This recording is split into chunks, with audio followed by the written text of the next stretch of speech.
I bought the ticket because I couldn't bear the sound my apartment made when I breathed. My browser history will testify that I looked at Oslo, Palermo, Kyoto, even a bus to a town whose name I'd only ever seen on someone else's bumper sticker.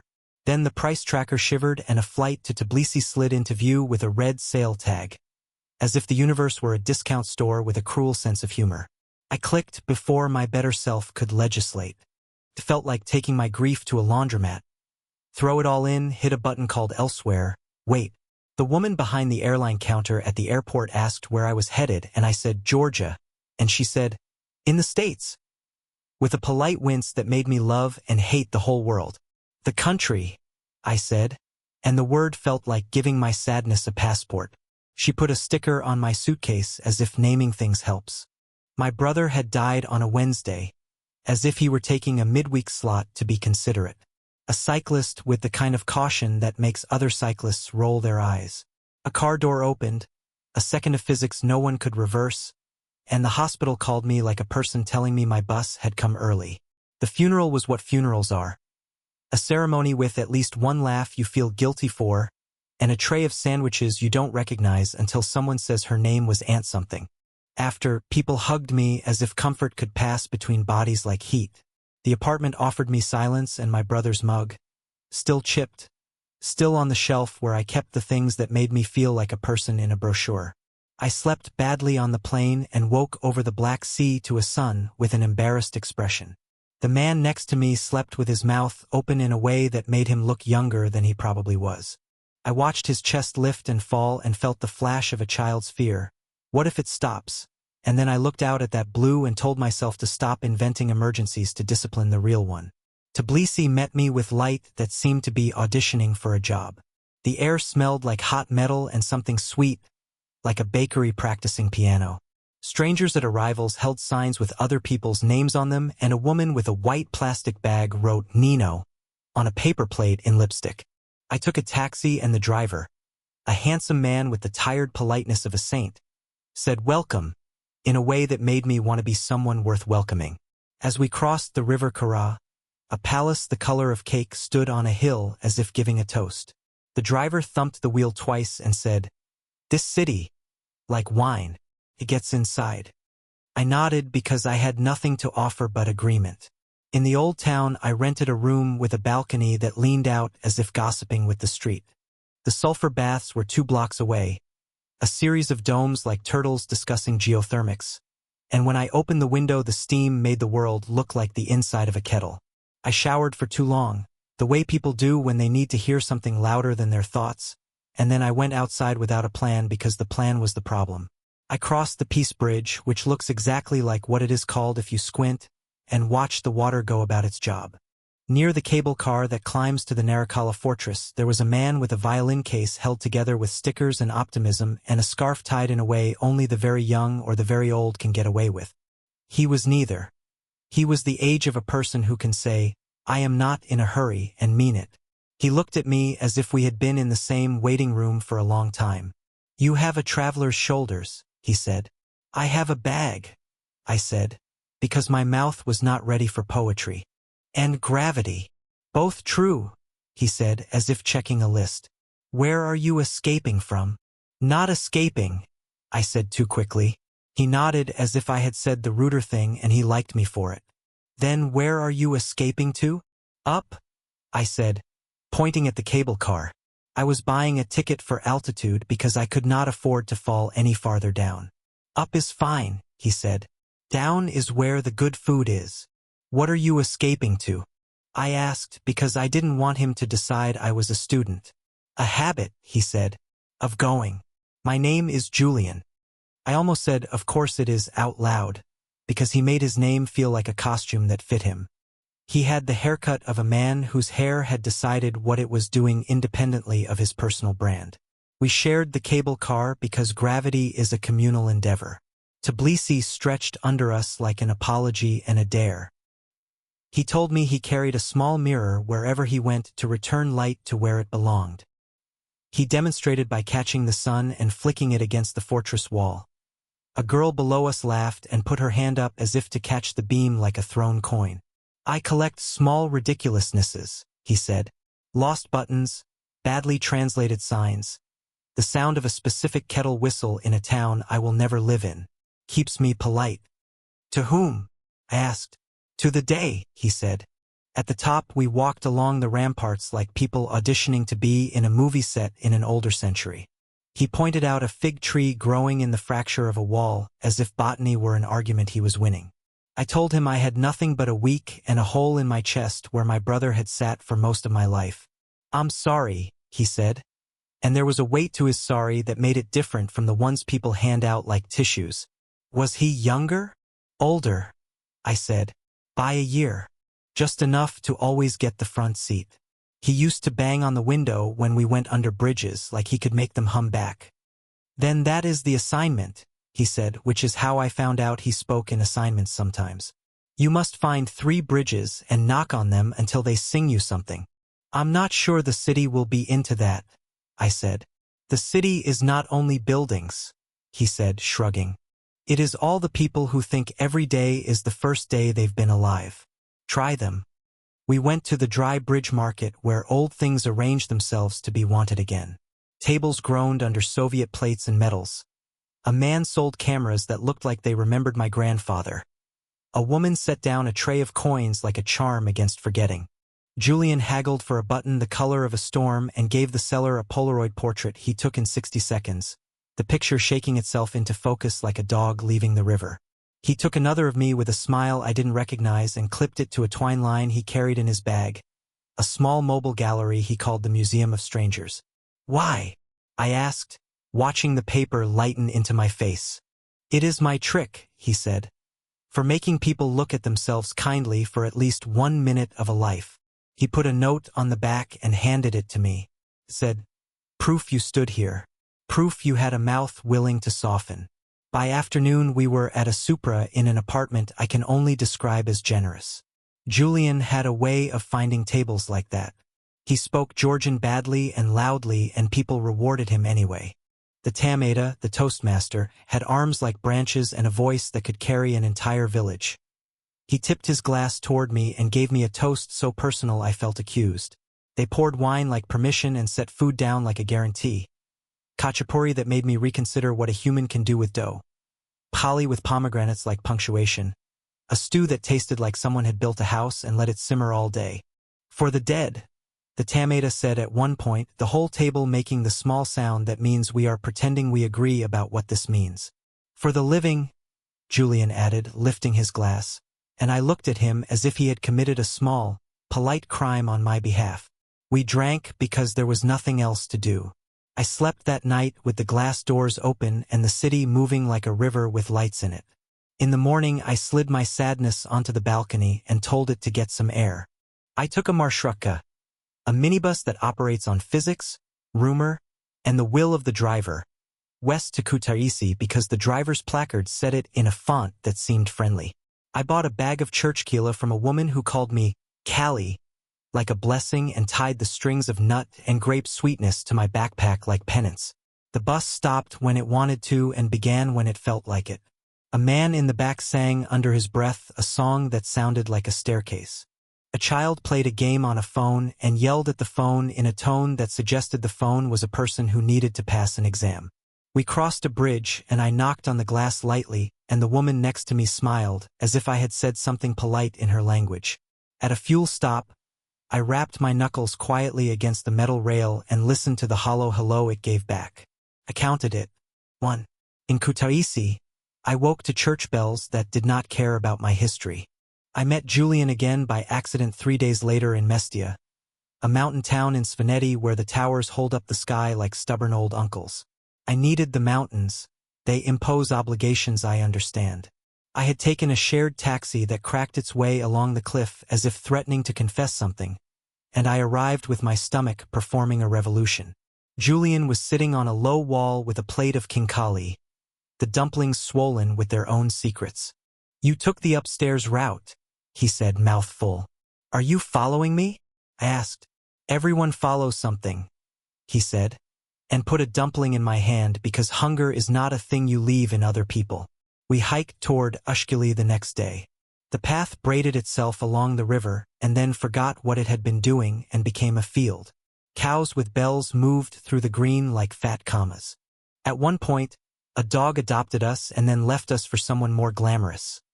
I took it personally for a minute and then envied how quickly he moved on to different loyalty. The mountains wore snow the way a person wears a history they prefer you to mention only indirectly. Julian had rules, he called them his curriculum. Every day has one assignment, he said, as we crossed a bridge made of planks with a sense of humor.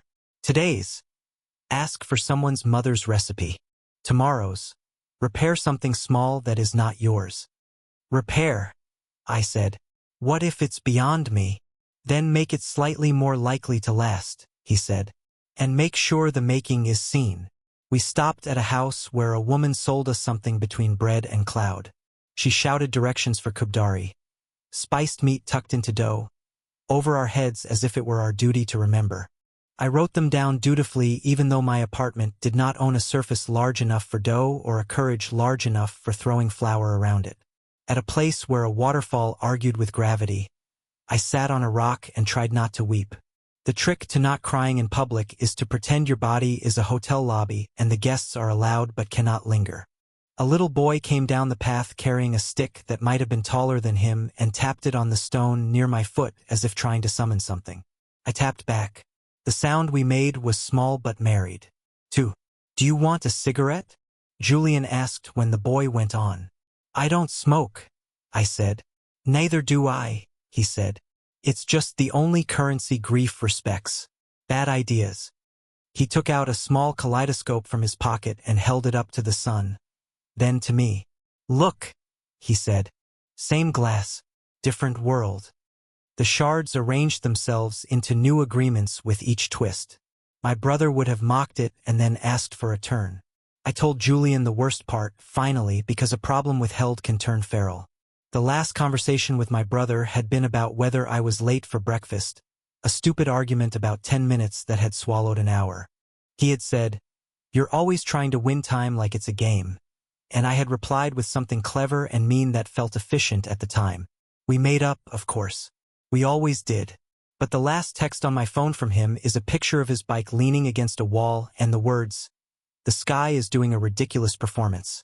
And I saw it 2 hours after he died. I keep trying to find the better last thing, I said to the waterfall. You cannot, Julian said. But you can make better things now. The last thing is just a thing that happened to be last. He told me his own version without using the same verbs.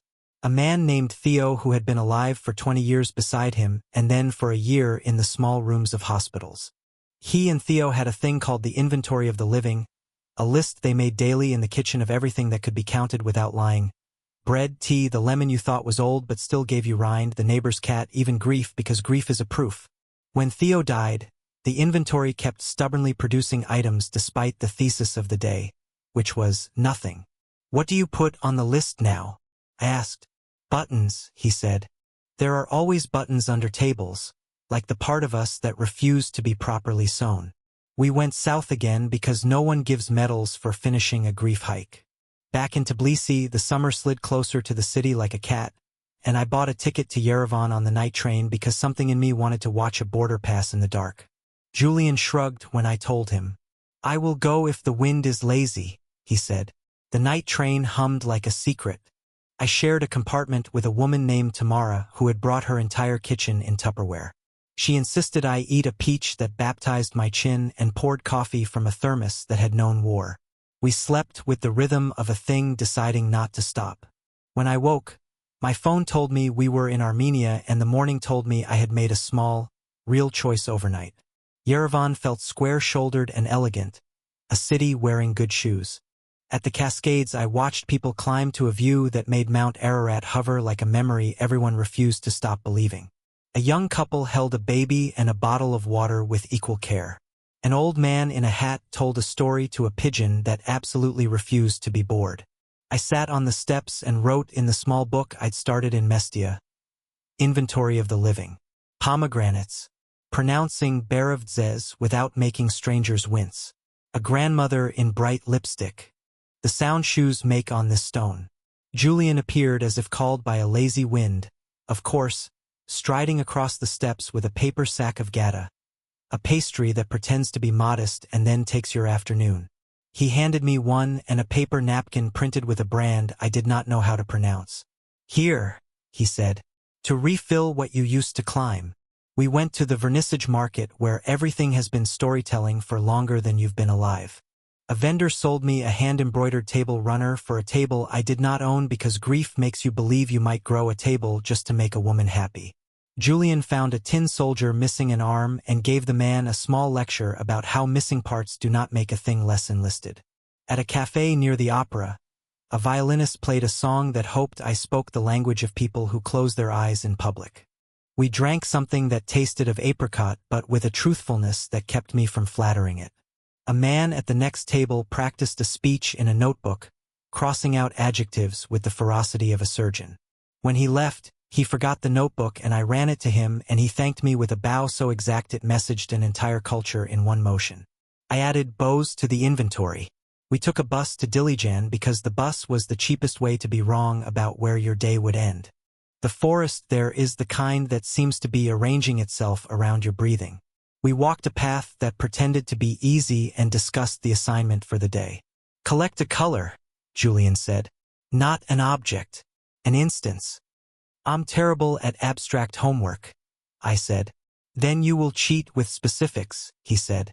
My color was a green on a mossed stone that deserved to be a word. His was a red on a boy's cheeks as he pulled a fish from the lake and looked like he had invented water. We ate herbs with bread that made the slope of the afternoon gentle. At Haghartsen we walked into a church that made my throat stop mid-swallow. I lit a candle, not because I believe in candle physics but because I believe in gestures. The woman next to me crossed herself and then lit 3 more for someone who didn't. Smoke wrote something neither of us read.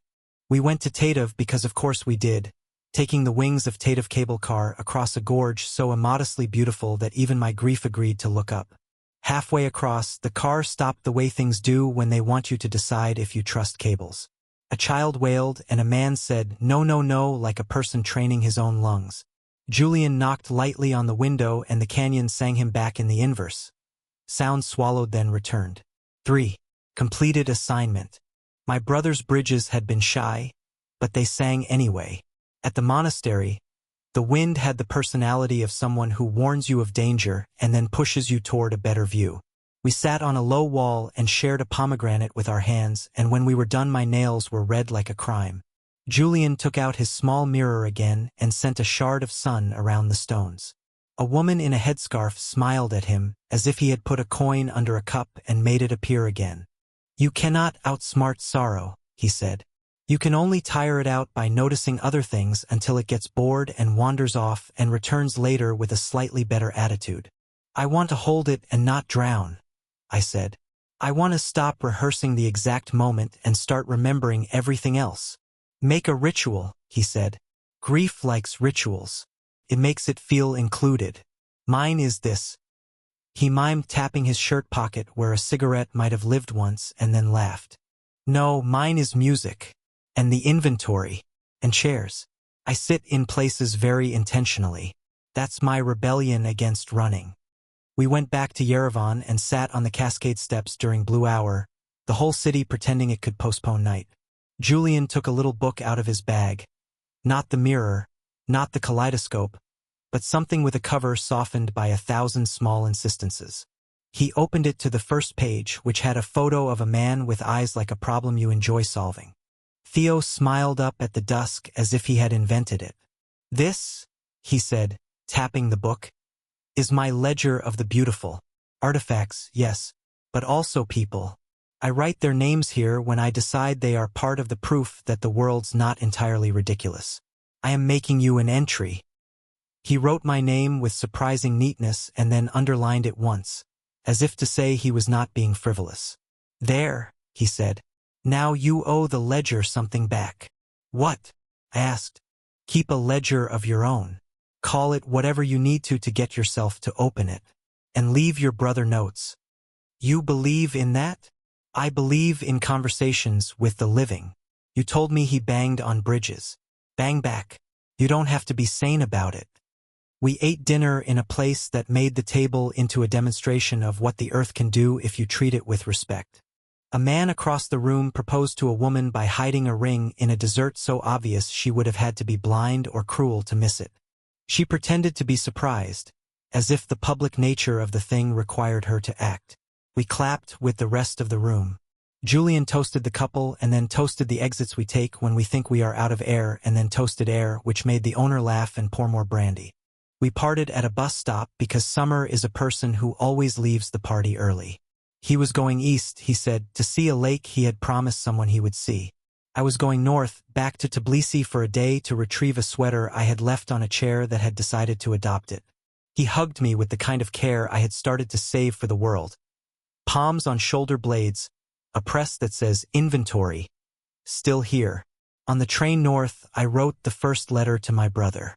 I wrote it in the ledger I had bought at a stationery store where the owner took out a book old enough to be tender and said, "This one won't shout at you." "Dear idiot," I wrote, because that is how I had begun letters to him since we were children. I told him about the waterfalls and the cows and the man with the mirror and the bridges that sang back. I told him I was angry about all the usual things. Doors, seconds, physics, and that I had decided to try a ritual called mornings, where I would have tea at a window and write 5 things that had occurred with or without my permission. I told him he didn't have to answer. Back in Tbilisi, I went to a small bakery where the woman who had sold me bread the first day frowned at me like a person who refuses to be accused of forgetting. "You are the one who is learning to look," she said, handing me a loaf because kindness arrives sometimes disguised as transactions. On the bridge, I knocked again out of habit, the sound coming back like a note that had found its time signature. I went home because grief eventually lets you do that if you promise not to pretend to be the person you were before. The apartment was still too tidy for a life, but I moved the chair to the window and bought a plant against my better judgment. I printed the Polaroid Julian had taken and clipped it to the kitchen light where it could catch steam and oil and the true dust of a day. I made kubdari badly and ate it anyway and wrote to the woman who had shouted the recipe over my head to confess my crime against spices. I hung the kaleidoscope by the door and made a rule: twist it once on leaving.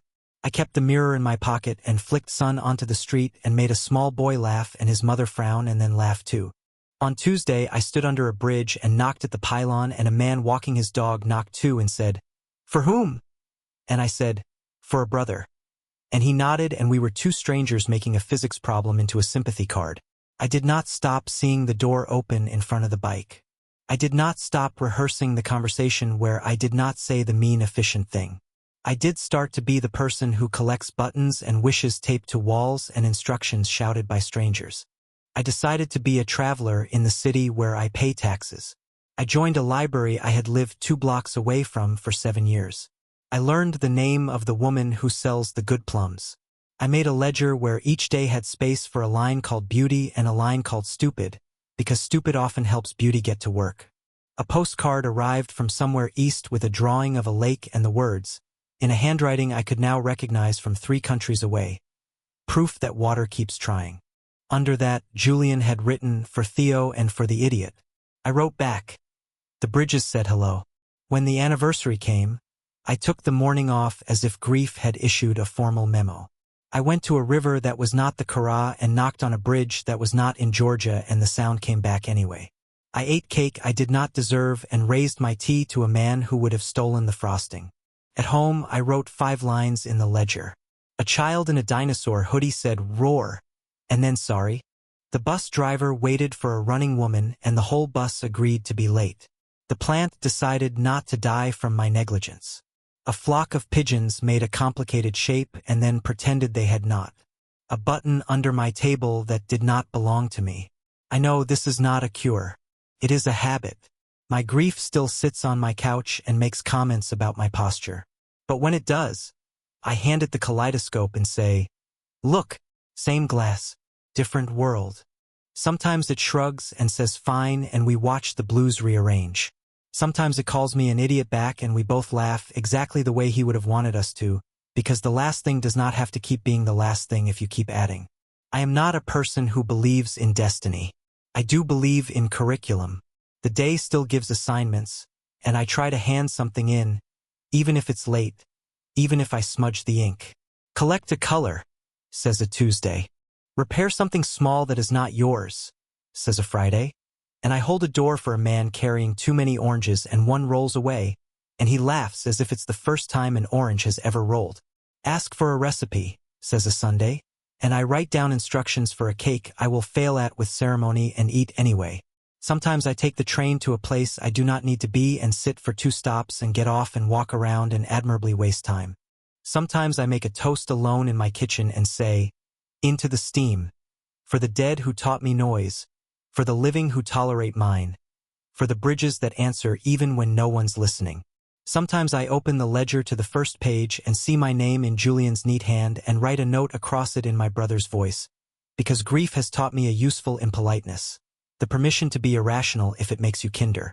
If you ask me where I really went on that first flight, I'll say, to the part of the world where strangers have recipes and wind will stop a cable car to help you notice a canyon and a man carries a mirror small enough to convince the sun to sit down at our table. If you ask me what I brought back, I'll show you a button, a Polaroid, a ledger, and a way to knock on a bridge without looking like a person arguing with stone. And if you ask me why I still sometimes cry at 10:07 on Wednesdays, I'll tell you because I am a body and memory keeps its own calendar, and also because laughter needs its twin to sound like music, and I am learning harmony. Some afternoons I sit in my apartment and wait for the light to cross the floor to the chair. When it does, I move into it like a person choosing a seat on a train, casual and deliberate. I take out my mirror and my kaleidoscope and my ledger and I write the day into something that doesn't have to be good to be mine.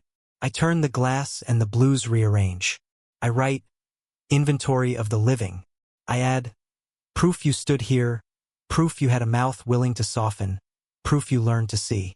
Then I go out and look for a bridge and knock and listen to the city hum back, and for a second he is banging somewhere near, as if sound were a door he could still open from the other side.